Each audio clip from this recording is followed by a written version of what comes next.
Bom, gente, mais uma vez juntos para compartilharmos a palavra do Senhor.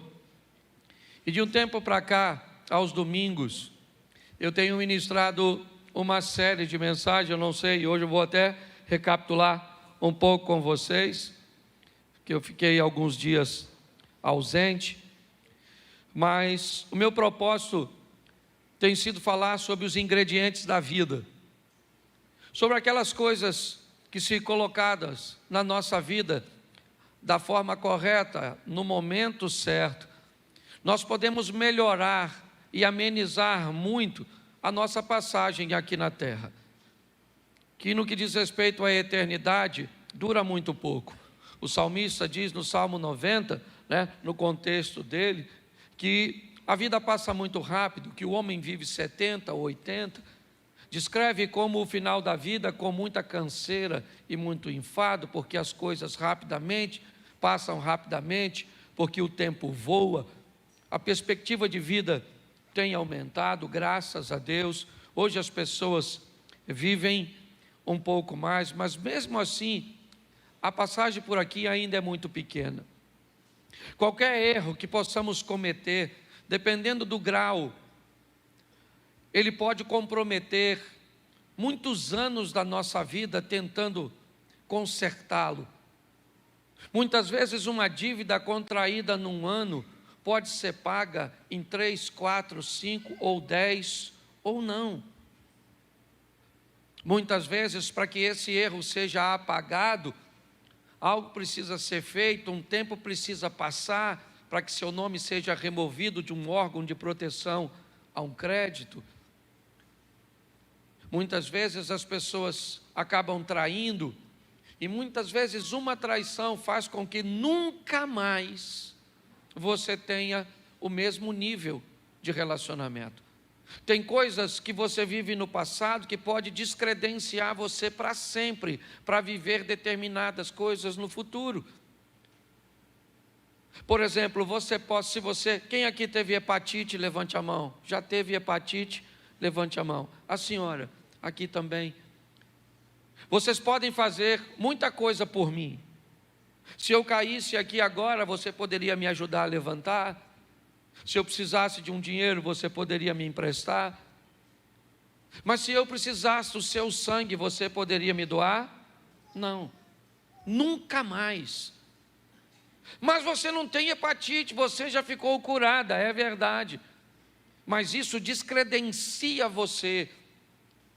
É muito importante nós entendermos que, por mais que venhamos a nos recuperar, tem determinadas coisas que podem nos descredenciar para sempre. Eu estou falando aqui usando uma patologia como exemplo, mas o que eu quero falar é de que muitas pessoas cometem erros gravíssimos e depois precisam levar muito tempo, deixam de viver para sobreviver. Então, se nós diminuirmos esses erros, se nós nos tornarmos mais assertivos, se nós nos tornarmos mais sensíveis à voz e às instruções de Deus, essa margem vai diminuir. Jesus disse: eu vim para que tenham vida e a tenham em abundância. Mas a mesma Bíblia que diz isso também diz que no mundo nós teríamos aflições. O que eu procuro mostrar para a igreja é que as aflições são inevitáveis, porém pontuais. Segundo a Bíblia, eu vivo uma vida abundante com dificuldades pontuais, e não uma vida pontual com dificuldades abundantes. É isso que muitas pessoas têm vivido, espasmos de felicidade, espasmos de conquistas. São sempre coisas esporádicas, porque o tempo inteiro são sofrimentos, o tempo inteiro é escassez, o tempo inteiro é dificuldade, o tempo inteiro é sofrimento, é solidão. Tem alguma coisa de errado. Não é isso que a Bíblia, o Deus que você serve, te propôs. O que Ele propôs foi uma vida abundante, e que volta e meia você vai sofrer. As aflições virão de forma bem pontual. Porque eu tenho aprendido e ensinado que há duas vidas. Apocalipse diz isso: ao que vencer não sofrerá o dano da segunda morte. Duas vidas, duas mortes. A segunda morte separa a nossa alma de Deus. A primeira morte separa o espírito do corpo. E Deus sempre focado em trazer bem-estar, as duas, é lógico, sempre focando a prioridade, a alma. Não temos aquele que pode matar apenas o corpo, mas temos aquele que pode matar o corpo e ainda matar a alma, separar a alma. Baseado nisso, eu peguei alguns ingredientes, já falei de 3, hoje é o quarto, são 8 na verdade. Já falei de fé, governo, pessoas e hoje falo de objetivos. Vou falar ainda de generosidade, legado, saúde e aprendizado. Mas só para recapitular aqui, o primeiro que eu falei, vocês lembram? Eu falei de quê? É por isso que a gente tem que falar sempre. Por muito tempo eu tive dificuldade de repetir as coisas, porque parece que quem repete não tem conteúdo, fica falando sempre a mesma coisa.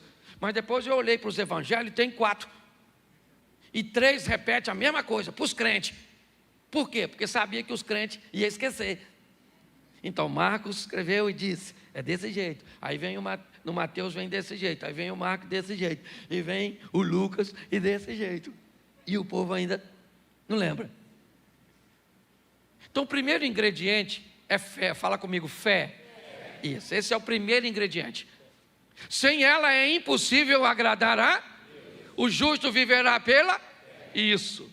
Então fé é a primeira coisa que você precisa ter. Até o profeta Gilberto Gil já sabia disso. Quando disse anda com a fé eu vou, que a fé não costuma falhar. E mesmo quem não tem fé, a fé costuma acompanhar. Pelo sim, pelo não. Então até o ímpio sabe.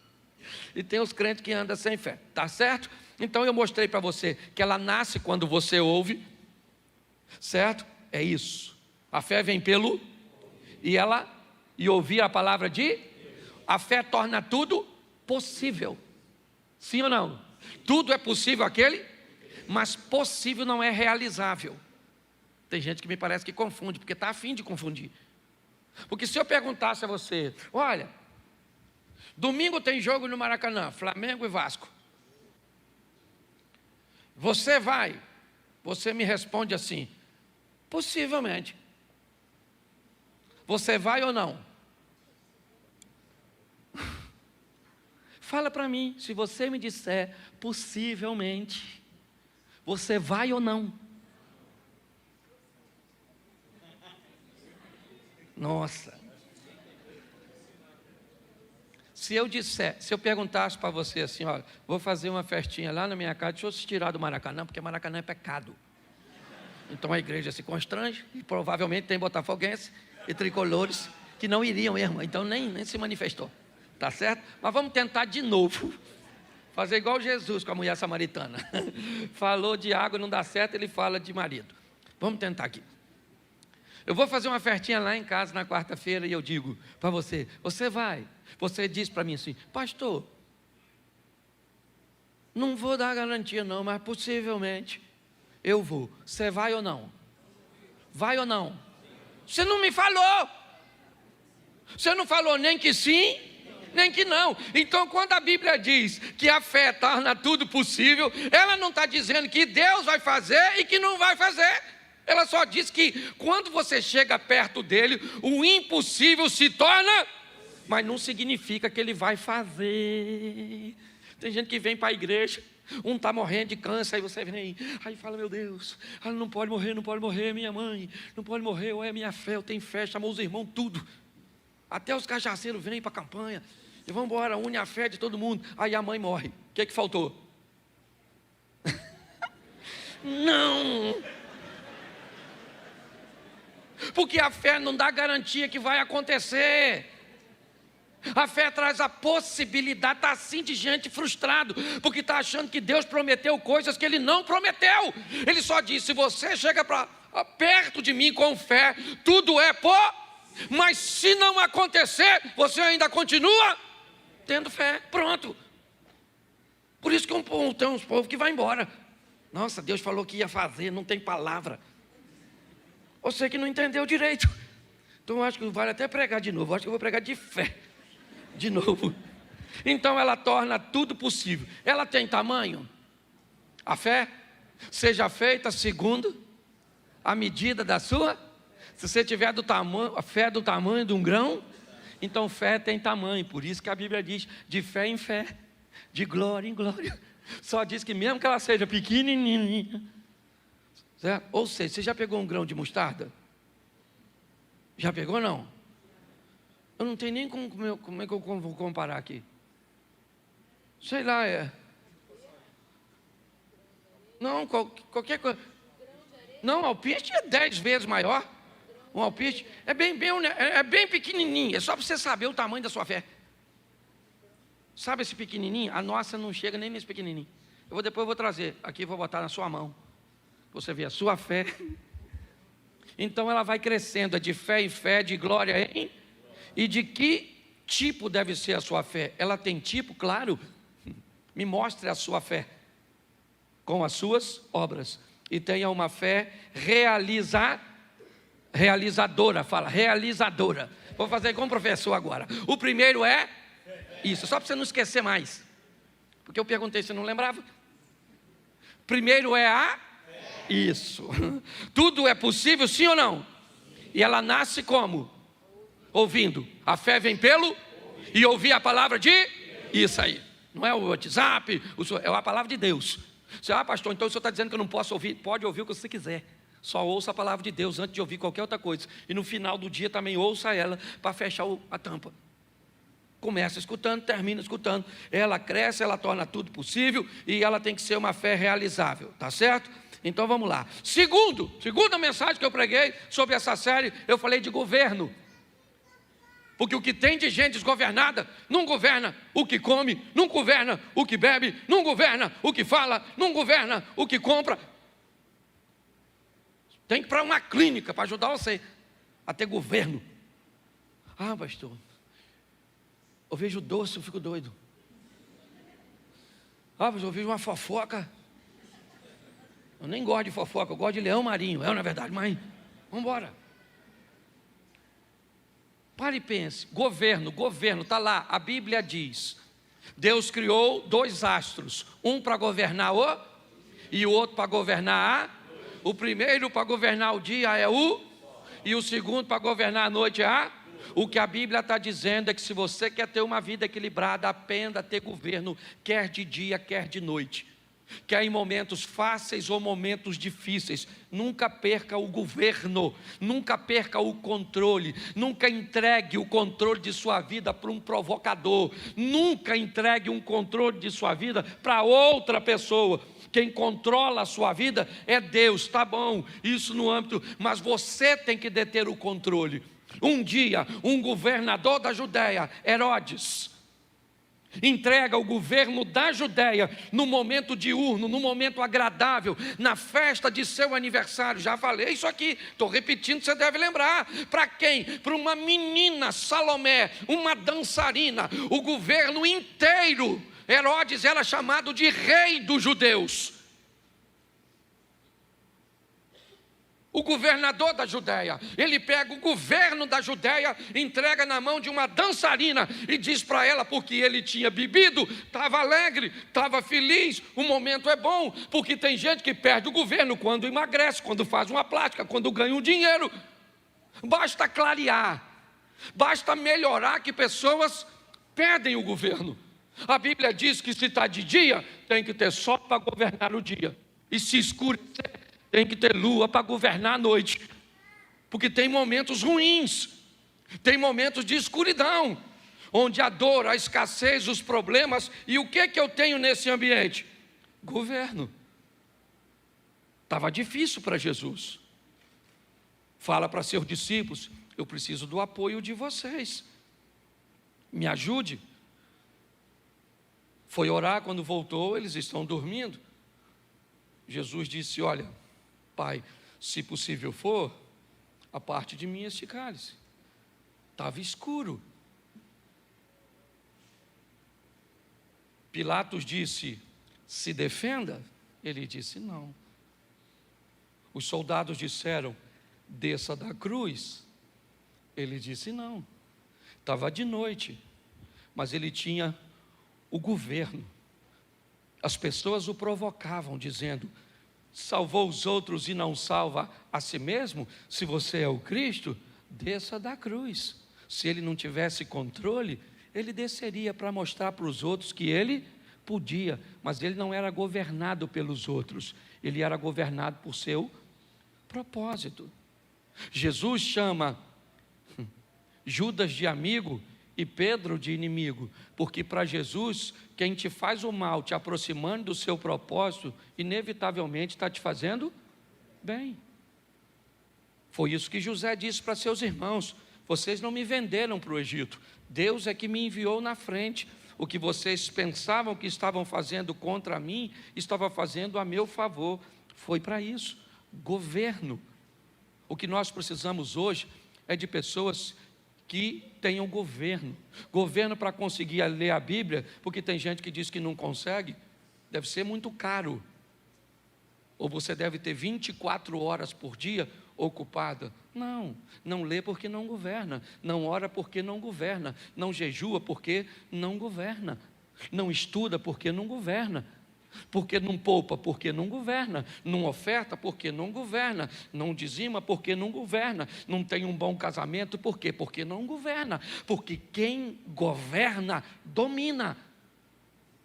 Lembra que Deus está conversando com Caim sobre governo? O pecado, Caim, jaz à porta, batendo, mas a você, Caim, é determinado a você assumir o governo e dizer: eu abro ou não abro. É assim que funciona. Essa foi minha segunda mensagem. Minha terceira, eu falei sobre pessoas e mostrei o que são pessoas: um corpo, uma alma e um espírito. Mostrei que as necessidades de pessoas são sempre pautadas nessas três esferas, seja material, emocional ou espiritual. Quando Esaú perde a sua primogenitura para Jacó, naquela venda do guisado, o que ele tem é uma necessidade material, física. Ele tem fome. Quando Ananias e Safira se perdem, ou perdem o controle, o que eles têm? Uma necessidade emocional. O que eles querem é serem ovacionados, o que eles querem é ser, como é que eu vou dizer? Louvados, respeitados, porque estão fazendo o que todo mundo está fazendo, mas eles não querem fazer. Mas como aqueles que fazem estão sendo enaltecidos porque fazem, então eu vou fingir que faço aqui também. É isso. Isso acontece com todo mundo. É o Moisésinho que cobre o seu rosto para que ninguém veja o resplandecer do seu rosto, mas que depois de um tempo já não resplandece mais e ele não tira o lenço. Mas não tem mais o resplandecer no rosto, mas eu gostaria que todo mundo pensasse que ainda tem aparência. Ela não é algo novo. Pessoas, nós temos a mulher cirofenícia que procura Jesus não com uma necessidade física ou material, nem emocional, mas ela disse a Jesus: lá na minha casa tem uma menina que é minha filha e ela tem um demônio. Porque necessidades de pessoas, elas atuam nas três esferas: material, emocional e espiritual. O que nos aproxima de pessoas são afinidades, necessidades, certo? Sentimentos ou parentescos. Eu mostrei tudo isso, só estou recapitulando, porque hoje eu quero falar, e é nisso que eu quero gastar 20 minutos com vocês, para falar de objetivos. É minha quarta mensagem. Eu preciso que você entenda isso, porque muitas pessoas têm ouvido falar de sonhos. Sonhe, sonhe, sonhe. Você tem que sonhar, você tem que sonhar. Isso, quem não sonha, né, já morreu. Então sonhe. Mas quando é que seu sonho vai virar um objetivo? Em algum momento, esse seu sonho, ele tem que se tornar um objetivo. Então eu preciso entender, se objetivo é a mesma coisa que propósito, vamos tratar assim, eu preciso entender que eu posso viver uma vida onde são os meus propósitos e os propósitos de Deus, ou eu posso viver uma vida que são os propósitos de Deus e os meus propósitos. Eu tenho um relacionamento não tão próximo, mas nós temos um tipo de amizade até bem legal entre eu e pastor Josué Gonçalves. Ele é reconhecido no Brasil como um pastor de família, e eu também tenho reconhecimento na mesma linha. E uma vez conversando com o pastor Josué, eu perguntei a ele sobre seu ministério, e ele me disse: Cláudio, para falar a verdade, eu olhei que não se falava, basicamente, só de família no Brasil. Então eu resolvi falar de família e pedi a Deus que abençoasse meu ministério. E eu falei: cara, o meu é totalmente o contrário. Eu nunca pedi a Deus para falar de família. Deus me colocou falando de família e isso virou meu propósito. Para o Josué, ele pegou o propósito dele e pediu Deus para abençoar, e aconteceu. No meu, Deus me deu um propósito e eu tomei como meu. Então eu preciso que você entenda que há esses dois modelos, e que muitas vezes você vai se ver dentro de um propósito que foi Deus que te levou, e você vai viver bem nele, como aconteceu comigo. Em outras ocasiões, você pode pegar um propósito que é seu e levar para Deus, e Deus pode aprovar e fazer com que isso aconteça. Mas eu aprendi que sonhos são aquelas coisas que eu quero. Isso. Eu quero me formar, eu quero me casar, eu quero ter uma casa, eu quero ter isso, eu quero fazer aquilo. Nossa, isso é extremamente legal. Mas objetivos são aquelas coisas que eu vou fazer acontecer. Sonho não se realiza, a não ser que ele se torne objetivo. Ou você faz de seu sonho virar um objetivo, ou inevitavelmente você vai morrer querendo alcançar alguma coisa que nunca alcançou. Então eu vou mostrar para vocês aqui rapidinho quando um sonho se torna um objetivo. A postura do sonhador muda. Ele começa a agir de outra forma. Ele quer comprar algo. Enquanto ele quer comprar algo como sonhador, ele não compra. Não. A postura de sonhador é diferente. Aqueles que têm objetivo e propósito é que alcançam. Você vai chegar na casa de alguém que quer comprar, mas só tem sonho. A geladeira está cheia. Ele sai para comer fora. Ele usa roupa de grife e compra talvez todo mês. Quando você chega na casa de alguém que tem objetivo, provavelmente vai ter água na geladeira. Vai comer ovo. Não vai sair para comer fora. O sapato vai ter que durar 1 ano. Só tem 2, um marrom e um preto. Porque o objetivo, ele traz responsabilidades. E preste atenção, porque eu vou mostrar isso com um texto bíblico, senão vira autoajuda. 1 Samuel, capítulo 1, verso 2, está aí o primeiro texto, de uma mulher que sonhava e que durante seu sonho nada aconteceu. Ele tinha 2 mulheres, e uma se chamava Ana e a outra Penina. Penina tinha filhos, Ana, porém, não tinha. Penina e Ana, o duelo de 2 mulheres. Quem são essas mulheres? Quão diferentes elas são? Não é muito meu hábito, mas eu resolvi pegar o significado do nome de Ana e o significado do nome de Penina, para ver se tem alguma maldição em uma e uma bênção na outra, o que é que difere uma mulher da outra. Então vamos lá. Ana, a primeira esposa de Eucana, tem seu nome como graciosa, ou cheia de graça. Essa é a Ana. A segunda esposa é Penina. E o significado do nome de Penina é pedra preciosa, ou pérola? O que você acha, ou quem você gostaria de ser? Graciosa ou cheia de graça, ou pedra preciosa ou pérola? Tanto faz. Todas duas são coisas muito boas, sim ou não? Qual é o grande problema dessas duas mulheres? É que elas não vivem a plenitude.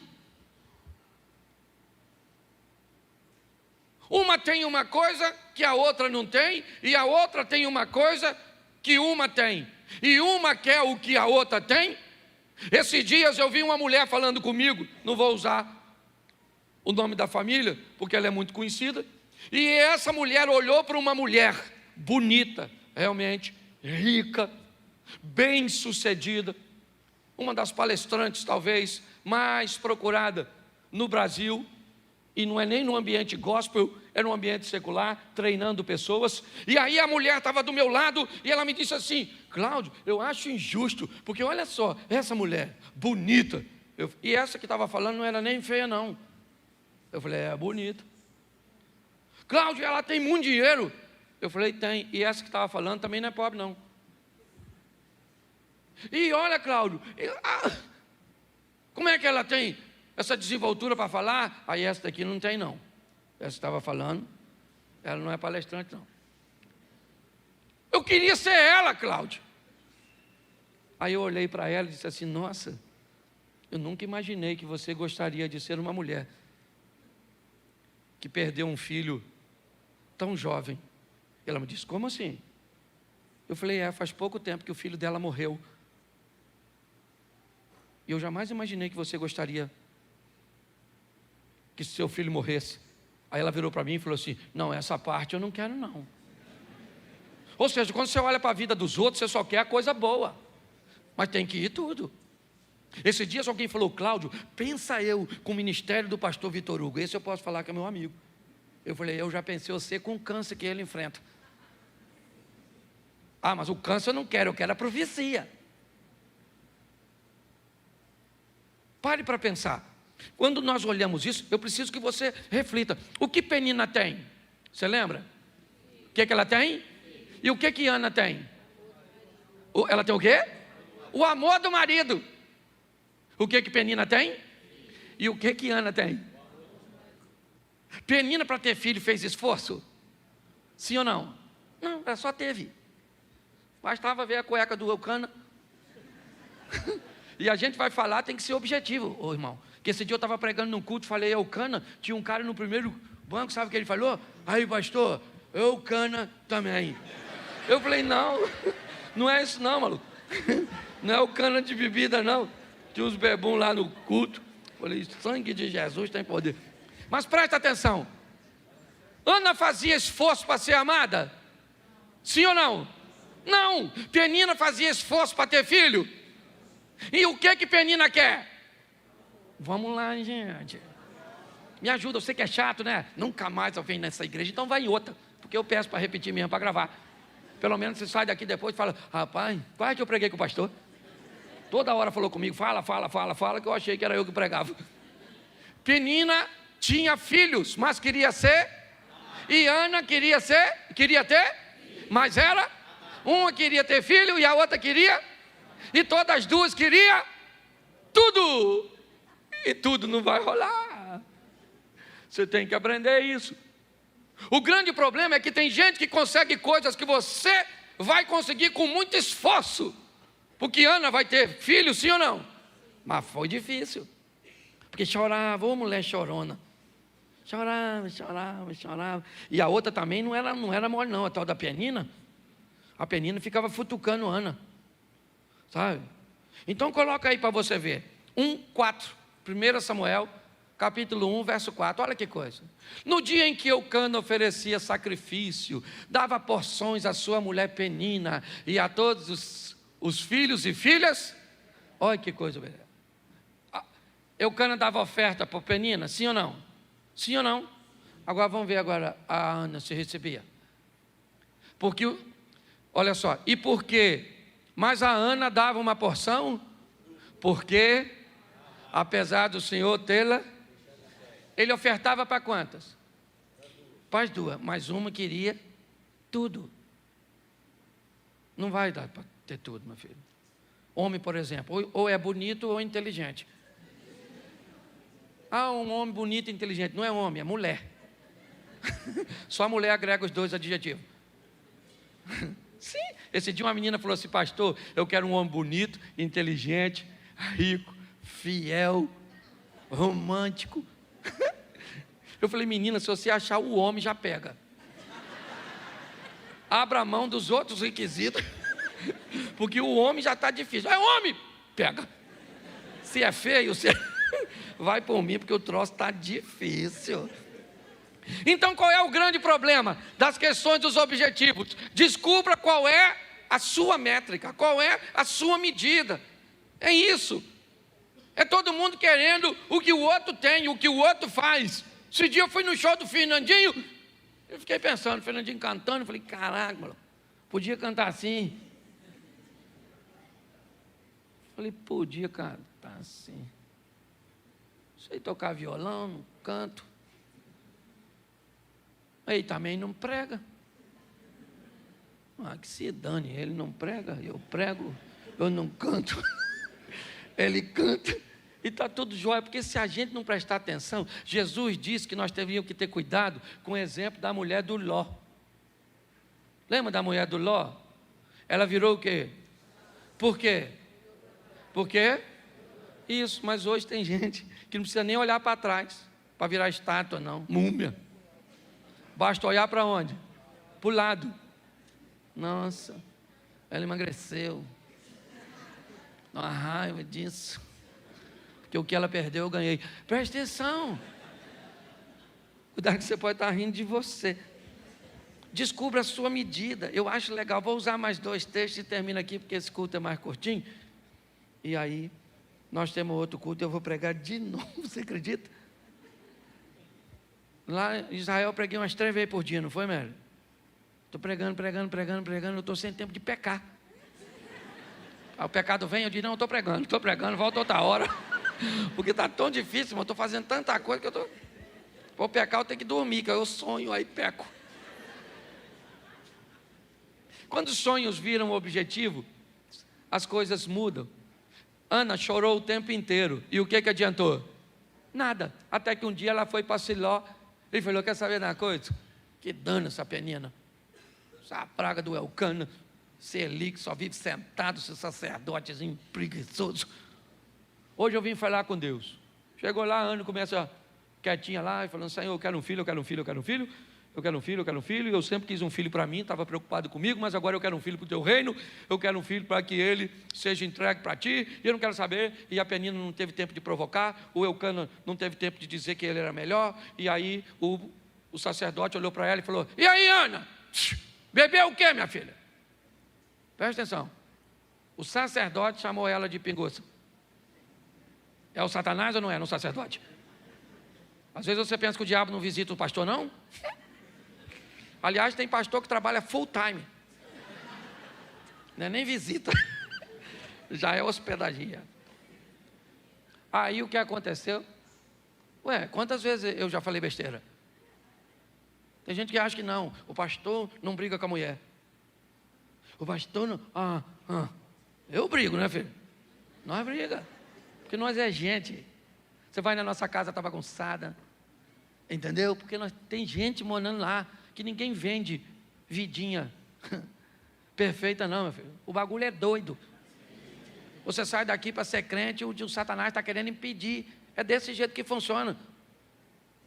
Esse dia o cara falou comigo: pastor, falar com o senhor, não olho para mulher nenhuma mais, graças a Deus estou liberto. Falei: então não anda comigo.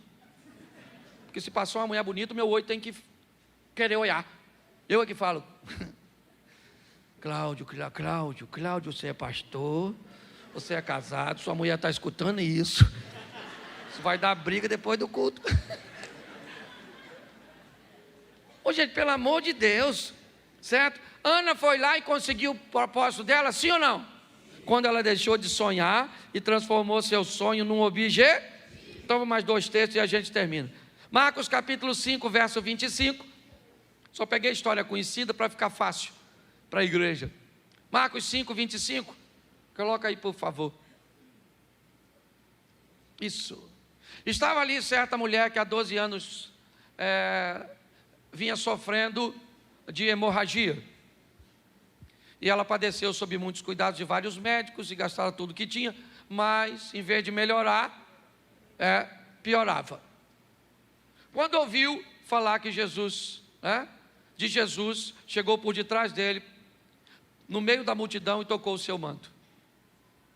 Porque pensava, porque o quê? Se eu somente tocar em seu manto, ficarei. Presta atenção, qual era o sonho dela? Qual era o sonho dela? Ela queria ficar curada ou não? Sim. Ela tentou a cura no método convencional, sim ou não? Ela procurou os médicos, fez tudo o que podia, deu certo? Não, mas ela continua querendo ficar curada. É seu sonho. Mas quando é que até então é seu sonho? O que ela tem? Uma multidão. Porque sempre que alguém precisa de algo, ou na grande maioria das vezes na Bíblia, a Bíblia vai colocar uma multidão como oposição. Bartimeu queria a atenção de Jesus. O que tinha? Uma multidão. Vamos lá, estão conduzindo um paralítico a Cafarnaum, a casa de Jesus. O que tem na casa de Jesus? Uma multidão. Sempre haverá uma oposição, algo que vai se opor. É assim que funciona. Eu vou usar um exemplo aqui, porque depois eu vou corrigir, e a turma que caminha comigo sabe que eu não sou o cara do confronto, mas eu fiquei tão, constrangido no nosso jantar de casais. Durante um jantar de casais, alguém colocou uma bolsa para sentar. A esposa.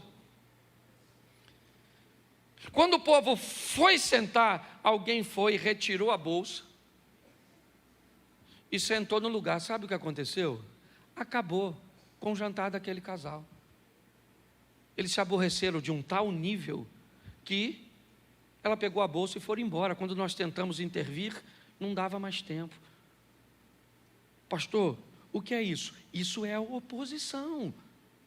Ela vai estar nos jantares, nos almoços, elas vão estar no trânsito, ela vai estar no vizinho, ela vai estar, é a multidão, é aquilo que busca separar você do Cristo.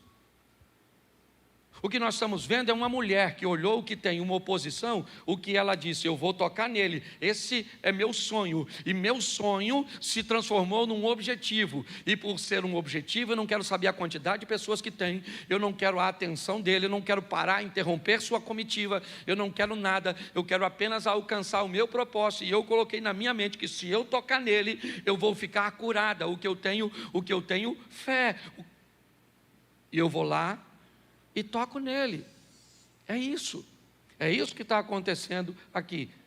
Quando ela faz isso, ela fica curada, porque ela fez, não simplesmente quis. Deixa eu terminar com o último texto, também muito conhecido, Lucas capítulo 15, é o setor de achados e perdidos, capítulo 15 de Lucas. Ovelha perdida, dracma perdida, filho perdido, está tudo perdido. Verso 17, perdão. 15, verso 17. Caindo em si, disse: quantos empregados de meu pai têm comida de sobra e eu aqui morrendo de fome? Eu me porei a caminho e voltarei para meu pai e direi: pai, pequei contra o céu e contra ti. Verso 19. Não sou mais digno de ser chamado teu filho, trata-me como um dos teus. Presta atenção aí, não bota o 20 não. Deixa eu dizer até o 19. Presta atenção, porque os 3 textos que eu li, ele fala de sonho. É isso que ele fala. Ele está no momento difícil e ele diz: eu aqui pereço de fome, na casa de meu pai até os criados têm pão com fartura. Levantar-me-ei, irei ter com meu pai, vou dizer para ele, presta atenção, tudo que está sendo dito como uma proposta de futuro. Levantar-me-ei, irei ter com meu pai, e lhe direi, pequei contra o céu e diante de ti, já não sou digno de ser chamado teu filho, me trata como um de teus empregados. Mas tudo isso é futuro. Nada disso trouxe o perdão para o filho pródigo. Não. Porque ele está dizendo, eu vou levantar, eu vou dizer, eu vou fazer, eu vou ir.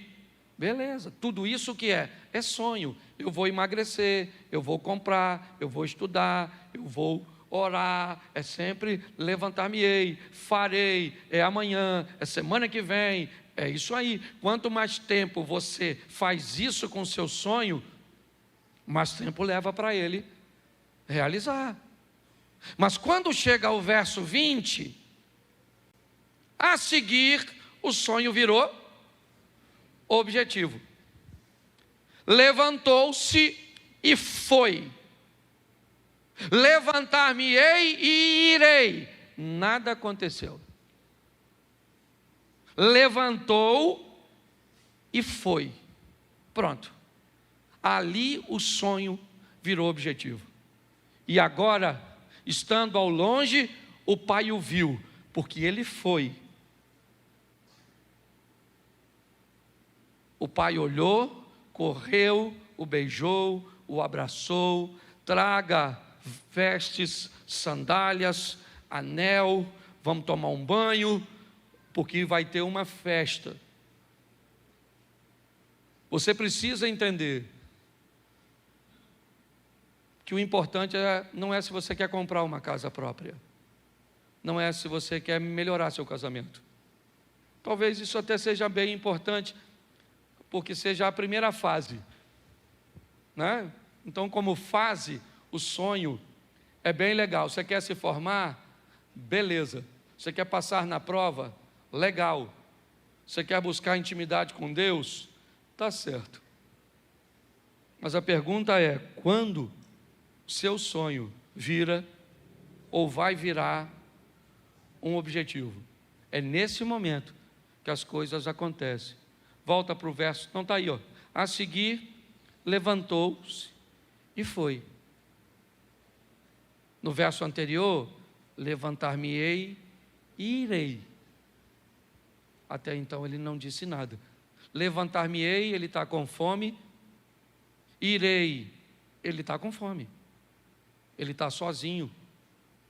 Mas agora, quando ele chega, quando ele se levanta e vai, eu acho que nós temos que mudar aí o tempo do verbo, sabe?